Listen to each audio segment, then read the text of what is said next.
Adding a credit card to Facebook ads is crucial for managing and funding your advertising campaigns. Here's a step-by-step guide on how to add a credit card to your Facebook ads account. Log in. Sign into your Facebook account and navigate to Facebook Ads Manager by clicking the menu icon and selecting Ads Manager. Navigate to Billing.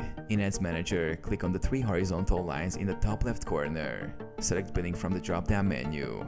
Payment Settings. Click on Payment Settings or Payment Methods to access your payment options. Add new payment method. Click the Add Payment Method button. You'll be prompted to enter your payment information.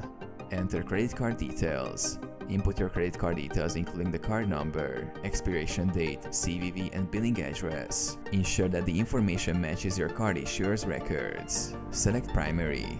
If you have multiple payment methods, you can choose to set this credit card as your primary payment method for processing ad payments. Save changes. Click Save to store your credit card information. You may need to verify the card through a security step, depending on your card issuer.